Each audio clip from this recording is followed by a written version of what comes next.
अभी गोगाई जी नारकोटिक्स का बात करते थे, वो कहते थे कि नारकोटिक्स का चलन बढ़ गया है। मान्यवर, इनकी समझ में थोड़ा फर्क है, मैं बाद में दुरुस्त करता हूं इसको। मान्यवर, मोदी जी ने 2014 से गृह मंत्रालय के अधीन, पहले श्रीमान राजनाथ जी थे, अब मैं गृह मंत्री के रूप में काम कर रहा हूं, नारकोटिक्स पर जीरो टॉलरेंस की नीति को हमने अपनाया। एनकोड 2019 में बनाया गया, फिर इसको 4 स्तरीय किया गया।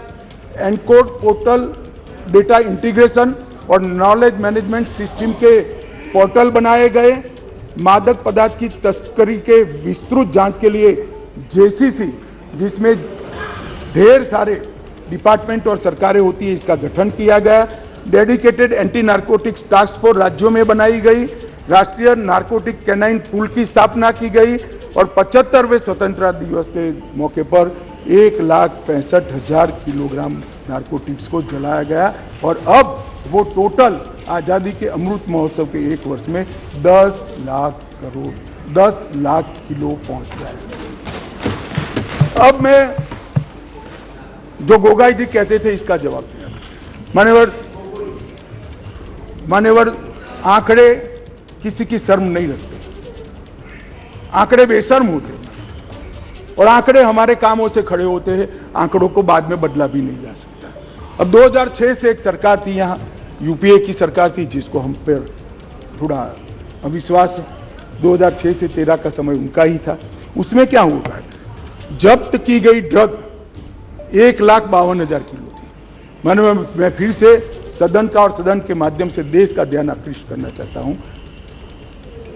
जब्त की गई ड्रग 1,52,000 किलो थी और 2014 से 22 तक 1,52,000 करोड़ से बढ़कर 3,73,000 किलोग्राम ड्रग्स हमने जब्त किया।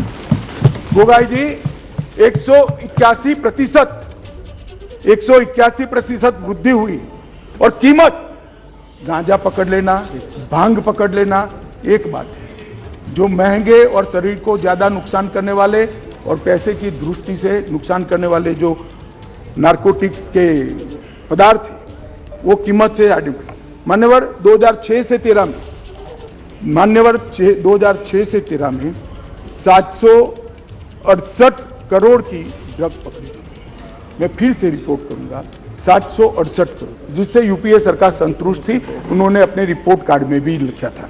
और 14 से 22 तक एकदम वो ही कालखंड 768 करोड़ और 14 से 22 में 18,000 करोड़ रुपए की ड्रग को नरेंद्र मोदी सरकार ने, और ये हम पर सवाल उठा। इसलिए मैं कहता हूं कि आपको भरोसा नहीं है, मगर देश की जनता को विश्वास है।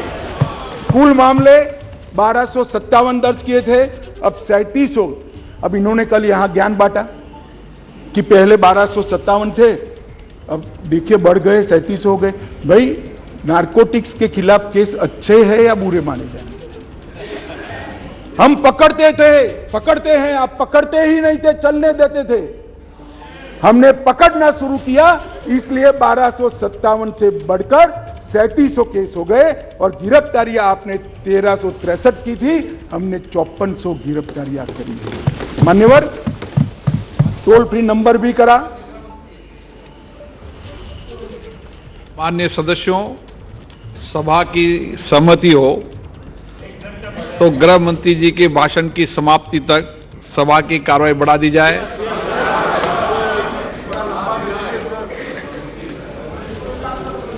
मान्यवर,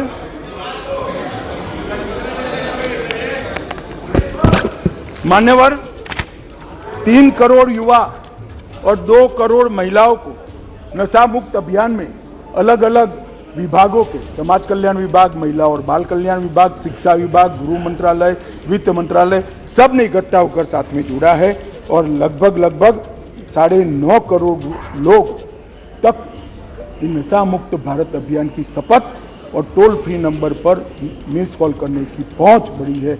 मान्यवर, ये हमारे प्रयासों को दर्शाता है। इसलिए मैं कहता हूं कि भले आपको विश्वास हो, देश की जनता को विश्वास है। मान्यवर, इस देश की आंतरिक सलामती की दृष्टि से 3 बड़े हॉटस्पॉट माने जाते हैं। एक कश्मीर, एक वामपंथी उग्रवाद का क्षेत्र और तीसरा नॉर्थ ईस्ट। और सालों तक कांग्रेस की सरकार रही, ये चलता रहा। आज मैं स्पष्ट रूप से सदन में कहना चाहता हूं कि कश्मीर की समस्या वोट बैंक की राजनीति और समस्या से आंख मूंदना था। कश्मीर की समस्या सरकारों का ढूलमूल रवैया था। कश्मीर के अंदर 2014 से हमारी नीतियों में परिवर्तन आया। मैं फिर से एक बार कहना आऊंगा,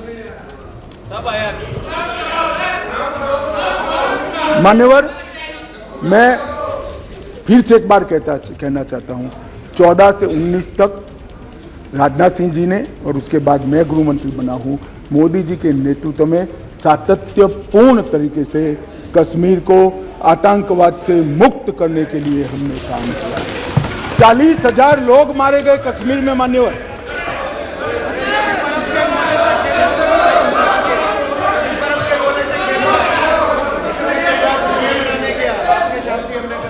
मान्यवर, मेरा एक निवेदन है।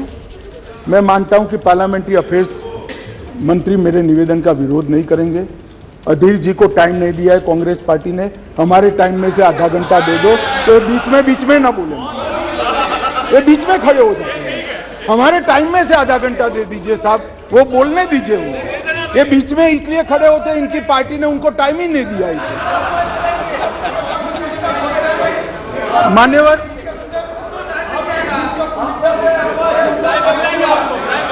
नहीं, कश्मीर तो सारी संसदीय समितियां गई है ना, कश्मीर देखा है ना सबने, माननीय गृह मंत्री जी। राजीव बाबू 10 मिनट दे देंगे, हमारा 10 मिनट दे देंगे, बैठो अभी।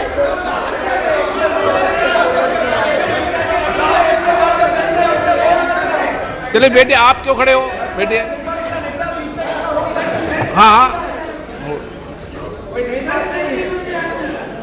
मान्यवर, कश्मीर के अंदर परिवर्तन लाने वाला युगांतकारी निर्णय इस देश के सम्माननीय प्रधानमंत्री नरेंद्र मोदी ने किया। जवाहरलाल नेहरू सरकार की एक भूल थी। धारा 370 5 अगस्त 2019 और 6 अगस्त को इस महान सदन ने धारा 370 को समाप्त किया। इसके साथ ही कश्मीर के अंदर से 2 झंडे चले गए, 2 संविधान खत्म हो गए और संपूर्ण रूप से कश्मीर का भारत के साथ जुड़ाव करने का काम इस देश के प्रधानमंत्री नरेंद्र मोदी। मान्यवर, इन्होंने, मैं अभी भी एक इनके ही प्रेरित एनजीओ की एक मीटिंग अभी हुई, रिपोर्ट मैंने देखी। क्या रिपोर्ट कहते हैं? हुर्रियत से चर्चा करो, जमीयत से चर्चा करो, पाकिस्तान से चर्चा करो। हम ना हुर्रियत से चर्चा करेंगे, ना जमीयत से करेंगे, ना पाकिस्तान से चर्चा करेंगे। अगर मान्यवर, अगर हम चर्चा करेंगे तो घाटी के युवाओं से चर्चा करेंगे, वो हमारे अपने हैं, हम उनके साथ चर्चा करेंगे। मान्यवर, हुर्रियत पर हमने पाबंदी कर दी, जमायत इस्लामी पर कश्मीर में पाबंदी कर दी, आतंकवादियों के समर्थन को चुन चुन कर नौकरियों से हटाया। अब किसी भी आतंकवादी की मृत्यु का जनाजा नहीं निकलता है, क्योंकि जो जहां मारा जाता है वही दफन किया जाता है।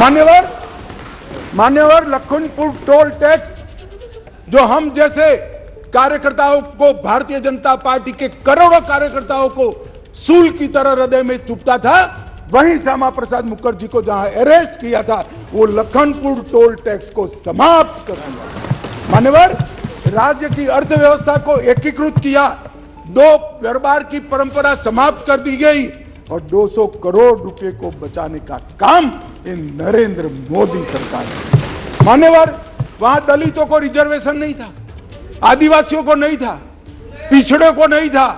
ये सारा रिजर्वेशन देने का काम नरेंद्र मोदी सरकार। मान्यवर, वहां पर महिला आयोग नहीं था, बाल आयोग नहीं था, वहां पर दलित आयोग भी नहीं था। ये सारे आयोग बनाने का काम भारतीय जनता पार्टी की नरेंद्र मोदी सरकार। वहां सफाई कर्मचारी मान्यवर 7-7 पीढ़ी से मुगलों को जमाने से रहते थे, मगर उनको डोमिसाइल सर्टिफिकेट नहीं मिलता था। पाकिस्तान से शरण में आए हुए, पाक अधिकृत कश्मीर से आए हुए हिंदू, उनको डोमिसाइल, पश्चिम पाकिस्तान से आए हुए लोग, डोमिसाइल नहीं मिलता था। ये सबको डोमिसाइल देने का काम इस देश के प्रधानमंत्री नरेंद्र